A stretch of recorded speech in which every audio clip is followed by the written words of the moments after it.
Good afternoon, dear students. Today, the topic which we're going to discuss is the fertilization process and implantation in human beings.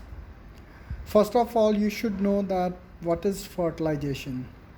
Fertilization is the process of fertilization of egg with the sperm, resulting in formation of diploid zygote. We also call this process as syngamy. And in human beings, the process of fertilization occur inside the female body at ampullary isthmus junction. So here I have shown a route of the entry of sperm, that how sperm fuses with the ovum, resulting in fertilization and formation of zygote.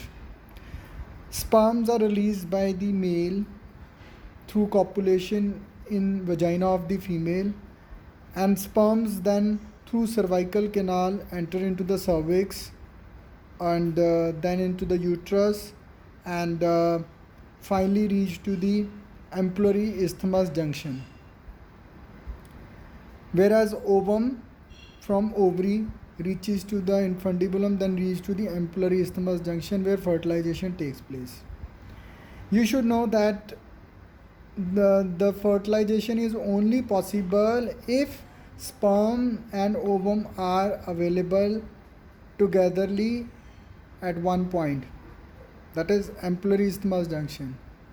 If say sperms are released but there is no availability of the ovum, then there will be no fertilization, especially when we talk about the follicular phase, when egg is developed inside the ovary. If that time sperms are released into the vagina, then chances of fertilization are very less.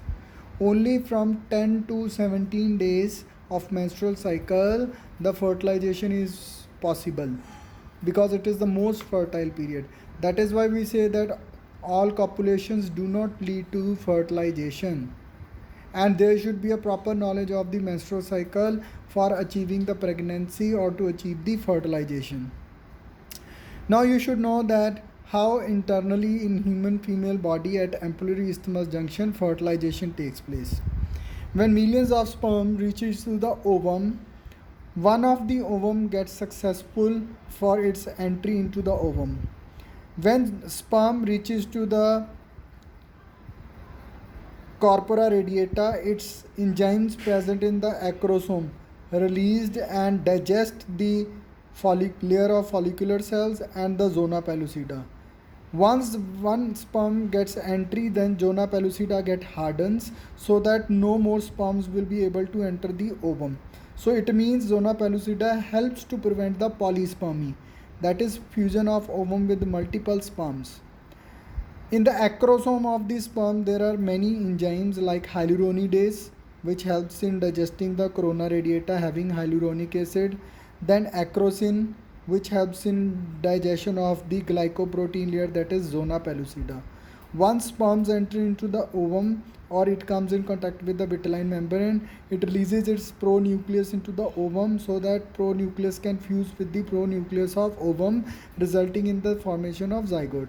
And you should know that at the time of fertilization, secondary spermatocyte is there in the fallopian tube, and during the fertilization, secondary spermatocyte undergoes second meiotic division, resulting in formation of ovum. जैसे ही ovum बनेगा, secondary spermatocyte oocyte से, I am repeating, I am very sorry कहीं पर मैंने और बोल दिया, secondary oocyte, it's a secondary oocyte जो कि अपनी सेकंड मियोटिक डिवीज़न कंप्लीट करेगा और उससे ओवम बनेगा और साइमल्टेनियसली स्पर्म जो है ओवम के अंदर एंटर कर जाएगा और उससे जाइगोट बनेगा, दैट इज़ फर्टिलाइजेशन जो है वो अचीव हो जाएगी. सो आई एम जस्ट रिपीटिंग कि जो कॉर्पोरा रेडिएटा है इसमें हाइलुरोनिक एसिड होता है, इसको डिज़ोल्व करने के लिए एक्रोसोम के पास हाइलुरोनिडेज एंजाइम है, जोना पेलुसिडा ग्लाइकोप्रोटीन लेयर है, उसके लिए उसके पास एक्रोसिन एंजाइम है. जैसे ही जोना पेलुसिडा को ब्रेक करेगा एक स्पर्म, जोना पेलुसिडा की लेयर हार्ड हो जाएगी ताकि बाकी स्पर्म ना लग सकें. सो जोना पेलुसिटा पॉलीस्पर्मी को प्रिवेंट करेगा और देन जो है स्पर्म जो है अपना न्यूक्लियस ओवम के अंदर रिलीज़ कर देगा, जिससे फर्टिलाइजेशन जो है वो अचीव हो जाएगी और इससे जाइगोट बन जाएगा. So this is the simple process of fertilization, internal fertilization in human female. Now let's talk about the further development of ovum and the implantation. अब जैसे ही एम्पुलरी इस्थमस जंक्शन पर फर्टिलाइजेशन होगी, जाइगोट बनेगा. Zygote immediately starts cleavage, cell division, और ये धीरे धीरे with the help of the what you call the inner lining of the fallopian tube has what you call ciliated epithelial tissue which helps to push the egg towards the uterus. So इधर से cleavage होगी, zygote से 2 cell stage embryo बनेगा और these are the blastomeres, then 4 cell stage, then 8 cell, 16 cell. 8 to 16 cell stage is known as the morula. और ये morula later on जब uterus में पहुंचेगा it will form the blastocyst. It will rearrange it cells, जिससे क्या होगा, बाहर की तरफ एक लेयर बनेगी ट्रोफोब्लास्ट, अंदर की तरफ बनेगा इनर सेल मास और इसमें कैविटी होगी ब्लास्टोसील. इसको बोलते हैं ब्लास्टोसिस्ट. ये ब्लास्टोसिस्ट यूट्रस की इनर लाइनिंग में जाकर लग जाएगा, जिसको एंडोमेट्रियम बोलते हैं. You should know that trophoblast later on interdigitated with the uterine wall and form placenta. ये कॉरोनिक विलाई बनाएगा और ये यूट्रस की वॉल के साथ इम्प्लांट हो जाएगा और प्लेसेंटा बनाएगा. और जो इनर सेल मास है it will further form embryo to that is the fully developed foetus. जब ब्लास्टोसिस्ट बनता है उसके बाद अगली स्टेज बनती है जिसको बोलते हैं गैस्ट्रूला, जो 3 लेयर्ड स्ट्रक्चर होती है जिसमें 3 जर्म लेयर्स आ जाती हैं, एक्टोडर्म, मीजोडर्म एंड एंडोडर्म. उन्हीं 3 जर्म लेयर से डिफरेंट ऑर्गन्स और बॉडी की जो है फॉर्मेशन होती है.